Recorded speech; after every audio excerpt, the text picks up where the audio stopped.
अगर आप एविएशन में अपना करियर बनाना चाहते हैं और किसी भी तरह की कोई भी गाइडेंस आप चाहते हैं, किसी भी तरह का कोई डाउट है जिसे आप क्लियर करना चाहते हैं, तो आप हमें कॉल कर सकते हैं, एसएमएस कर सकते हैं। दोनों ही नंबर्स लगातार आपके टीवी सेट पर फ्लैश हो रहे हैं।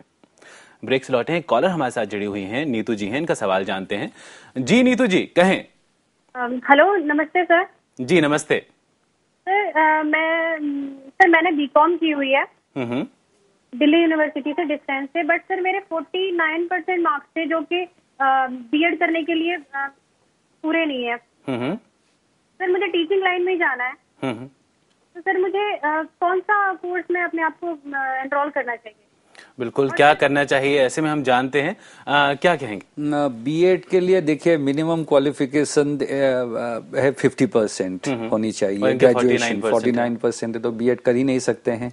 लेकिन कोई और रास्ता है जिससे टीचिंग लाइन में जा सकते हैं? टीचिंग लाइन में जा सकते हैं, जेबीटी जिसको बोलते हैं, तो उसमें जा सकते हैं कि 10+2 के बाद हम नर्सरी टीचिंग लाइन खुली है। एंड आप ग्रेजुएशन में की हैं तो जेबीटी कर सकते हैं। कैसे क्या प्रोसेस रहता है? ये 2 साल का प्रोग्राम्स होते हैं एंड कुछ कॉलेजेस होते हैं जो कि नेशनल टीचर्स काउंसिल के मान्यता प्राप्त हैं एंड वो आपको प्रोग्राम देते हैं। बट मिनिमम क्वालिफिकेशन है 10+2 जी। लेकिन आप ग्रेजुएशन किए तो you are also more qualified, तो जेबीटी एक स्कोप होगा। और नहीं तो टीचिंग लाइन पे आपको और जाना है तो फिर थोड़ा एडमिनिस्ट्रेटिव लाइन में जा सकते हैं। ओके, शायद बीए बीकॉम हो गया तो फिर तो ऑप्शन है यहाँ पर, इनको परेशान होने की कोई जरूरत नहीं है। हम एविएशन की अगर हम बात करें स्पेशली, तो एडमिशन क्राइटेरिया क्या होता है?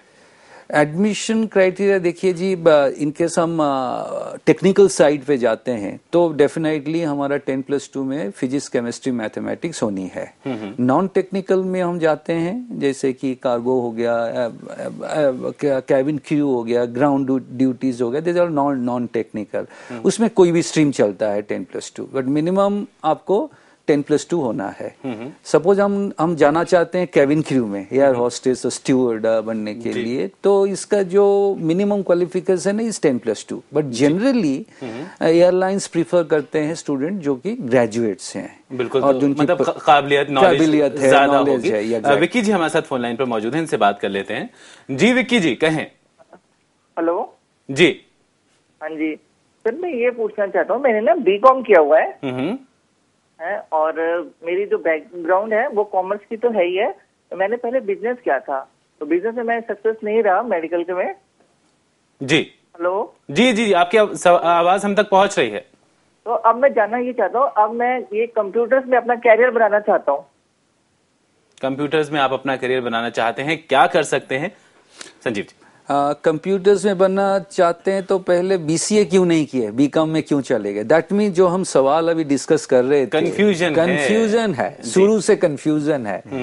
एंड इस कंफ्यूजन का जो मिनिमम क्राइटेरिया है, ये 10th लेवल के बाद ही हमको कैरियर काउंसलिंग और कैरियर पर्सपेक्टिव और जो हम व्याख्या कर रहे थे कि अपने अंदर जाओ, पूछो मुझे क्या करना है, एम क्या है, गोल क्या है, कैसे पहुंचेंगे, ये 10th के बाद शुरू होना चाहिए। तो ये उदाहरण है, एक एग्जाम्पल है कि कंफ्यूजन बहुत ज्यादा रहती है। लेकिन अब कंफ्यूजन हो गई है, अब ये सोल्यूशन चाहते हैं। सोल्यूशन है तो कोई इजी मेड सोल्यूशन नहीं है। तो बीकॉम आप किए हैं, आप अभी कंप्यूटर में जाना चाहते हैं, एक तो मार्केटिंग लाइन आपको खुला है कि कंप्यूटर पेरिफेरल जो होते हैं उसको मार्केटिंग आप कर सकते हैं, एमबीए करके मार्केटिंग कर सकते हैं। दूसरी चीज है आपका मैथमेटिक्स 10+2 में था कि ग्रेजुएशन में थी, तो फिर आप एमसीए कर सकते हैं। बिल्कुल, तो ऑप्शंस हैं यहाँ पर। yes. अगर हम एविएशन की ही स्पेशली अगर हम बात करें तो क्या कोई एंट्रेंस एग्जाम होता है इसके लिए, इंटरव्यू होता है, क्या होता है? देखिए एविएशन जो हम बात करें एक बहुत बड़ी चीज है एविएशन। ओके, टेक्निकल लाइन होता है, जैसे कि एयरफोर्स में हम इंजीनियर बनना चाहते हैं कि पायलट बनने चाहते हैं कि उड़ान भरना है हमको एविएशन पे, तो उसके लिए NDA entrance national defence academy साल में 2 बार होती है। तो एंट्रेंस एग्जाम यहाँ पर होता है। आपसे एंड में एक बहुत ही छोटा सा और बहुत ही प्यारा सा मैसेज चाहेंगे अपने व्यूअर्स के लिए। देखिए सबसे इंपॉर्टेंट जो हमने पिछली बार भी कहा था कि एवरेज की बाहर कोई वैल्यू नहीं है। जब भी आप पे कोई करियर थोपा हुआ है या किसी के इन्फ्लुएंस में आपने लिया हुआ है तो आप उस करियर में एक एवरेज प्रोफेशनल बन के बाहर निकलेंगे। बिल्कुल, तो यहाँ पर डिसाइड आपको करना है। अपने दिल की आवाज यहाँ पर सुनिए। आप दोनों का बहुत बहुत शुक्रिया स्टूडियो में आने के लिए। धन्यवाद।